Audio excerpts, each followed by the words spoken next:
Hi வணக்கம். நாங்க Mrs Hima Jayakumar பேசுறேன். ஸோ இன்னைக்கு நம்ம பார்க்கக்கூடிய விஷயம் என்ன அப்படின்னு பார்த்தீங்கன்னா, that is wall clock.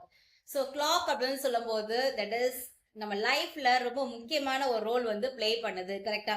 Morning ஏஞ்சி நீங்க கிளம்புறதுல இருந்து நைட்டு தூங்குற வரைக்கும் உங்களோட ஒர்க்கை நீங்க கரெக்டா பண்ற வரைக்கும், ஒரு இடத்துக்கு கிளம்பி ஒரு இடத்துக்கு போறது வரைக்கும், அதே மாதிரி வீட்டுல நல்ல காரியங்கள் இருந்தாலும் சரி, எந்த ஒரு சுப காரியங்கள் இருந்தாலும் அந்த நேரம் அப்படின்னு சொல்லி பார்த்து நம்ம வந்து ஆரம்பிப்போம். கரெக்டா? So the time which plays a major role in our life.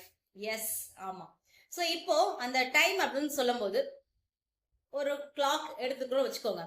அதை எங்கெல்லாம் நம்ம வந்து மாட்டலாம், எந்த இடத்துல வைக்கலாம், எந்த இடத்துல வைக்க கூடாது, அந்த வால் கிளாக்கை நம்ம என்ன பண்ணலாம் அப்படின்றத நான் வந்து சொல்றோம். ஸோ ஃபர்ஸ்ட் நம்ம வந்து ஒரு வீட்டில் வந்து ஒரு வால் கிளாக் வந்து நம்ம மாட்டுறோம் அப்படின்னு சொன்னா north direction which is best direction for wall clock. ஓகேவா? ஸோ ஏன் அப்படின்னா தட் இஸ் நார்த் அப்படின்னு சொன்னாலே தட் இஸ் வந்து வாட்டர் எலிமெண்ட் இருக்கக்கூடியது. ஸோ ஆப்பர்ச்சுனிட்டிஸ், ப்ராஸ்பரிட்டிஸ் எல்லாமே வரக்கூடிய ஒரு டைரக்ஷன்.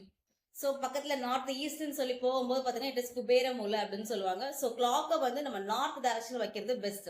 எந்த ரெண்டு டைரக்ஷன்ல வைக்க கூடாது? சவுத்ல வைக்க கூடாது, சவுத் வெஸ்ட்ல வந்து வைக்க கூடாது. ஏன்? சவுத்ல நீங்க வச்சீங்கன்னா it is a fire element. So அந்த இடத்துல உங்களுக்கு என்ன ஆகும்னா ஹெல்த்ல வந்து சில ப்ராப்ளம்ஸ் வந்து வர ஆரம்பிக்கும். அது மட்டும் இல்ல, சவுத் வெஸ்ட் டைரக்ஷனுக்கு நீங்க எடுத்துட்டு போறீங்க அப்படின்னு சொல்லுங்க, வால் கிளாக் அங்கே பிளேஸ் பண்றீங்க அப்படின்னு சொன்னா உங்களோட கான்பிடன்ஸ் லெவல் வந்து ரெடியூஸ் ஆக ஆரம்பிக்கும். ஓகே, சோ அந்த இடத்துல வந்து உங்களோட செல்ஃப் கான்பிடன்ஸ் கம்மியாக ஆரம்பிக்கும். அதே மாதிரி நிறைய தட் இஸ் உடம்பு சரியில்லாம வர்றது, ஹெல்த் இஷ்யூஸ் வர்றது, இது எல்லாமே வந்து இருக்க ஆரம்பிக்கும். ஓகே, சோ வால் கிளாக்கை நார்த் டைரக்ஷன்ல பிளேஸ் பண்ணுங்க. ஒரு சில பேர் வீட்டுல பாத்தீங்க அப்படின்னு சொன்னா தலைவாசலுக்கு மேல வந்து பிளேஸ் பண்ணிருப்பாங்க வால் கிளாக். அதாவது கரெக்டா அவங்க உள்ள போயிட்டு வெளில போயிட்டு உள்ள வரும்போது அது கரெக்டா தலைக்கு மேல வந்து அந்த வால் கிளாக் வந்து இருக்கும். சோ அந்த மாதிரிலாம் நீங்க வால் கிளாக்க பிளேஸ் பண்ணிருக்கீங்க அப்படின்னு சொன்னா நான் சொல்றேன் பாத்துக்கோங்க. சோ லைஃப்ல வந்து நல்ல காரியங்கள், உங்க வீட்டுல ஒரு சந்தோஷமான விஷயங்கள்லாம் நடக்குதுன்னா அதுல ஒரு தடை வந்துகிட்டே இருக்கும். நீங்க நோட் பண்ணீங்கன்னா நல்லா தெரியும். அதுக்கு ஏன் அப்படின்னு நான் சொல்றேன். சோ ஒரு பாடி அப்படின்னு சொன்னாலே அது ஒரு ஃப்ரீக்வன்சில தான், ஒரு விதமான ஃப்ரீக்வன்சிலாம் அது இருக்குதுன்னு நிறைய வாட்டி நான் உங்களுக்கு சொல்லியிருக்கேன்.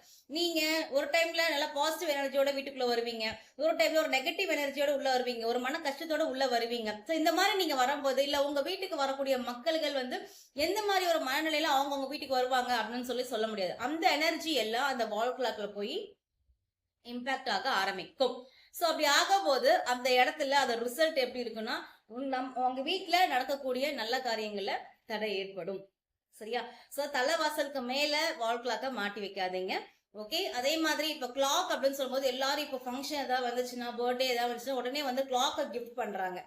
சோ அந்த மாதிரியும் கொடுக்க கூடாது. கிளாக்க வந்து எப்படி வந்து அந்த பிள்ளையார வந்து திருடி எடுத்தா நல்லா இருக்கும் அப்படின்னு சொல்லி அந்த காலத்துல ஒரு பழமொழி இருக்கும். அதே மாதிரி கிளாக் அப்படின்னு சொல்லும் போது நீங்க அதை யாருக்கும் கிஃப்ட் கொடுக்கவும் கூடாது, கிஃப்டா வாங்கவும் கூடாது. அதுக்கு என்ன அர்த்தம் அப்படின்னு சொன்னா, நீங்க கிஃப்டா கொடுக்குறீங்கன்னா உங்களோட நல்ல விஷயங்கள் எல்லாத்தையும் அவங்களுக்கு கொடுத்துக்கிட்டு இருக்கீங்க அப்படின்னு சொல்லி அர்த்தம். ஓகே, சோ வாட்ச் வீட்டுல வந்து ரிப்பரா இருக்கு அப்படின்னு சொன்னா அதை உடனே சரி பண்ண பாருங்க. இல்ல முடியல அப்படின்னு சொன்னா தூக்கி வெளியே விசிறாம இந்த பழைய பொருள்லாம் வாங்குவாங்களா அவங்க கிட்ட நீங்க வந்து ஹேண்ட் ஓவர் பண்ணணும். ஓகே, சோ இதெல்லாம் தான் சில விஷயங்கள். சோ இப்ப சொன்ன விஷயம் வந்து உங்களுக்கு புரிஞ்சிருக்கும்னு நினைக்கிறேன். சோ மேற்கொண்டு நீங்க இந்த மாதிரி வாட்சஸ் பத்தி ஏதாவது நீங்க டீடைல்ஸ் தெரிஞ்சுக்கணும் அப்படின்னு சொன்னா you can contact me. I Mrs. Hima Jaykumar, watch analyzer. Thank you.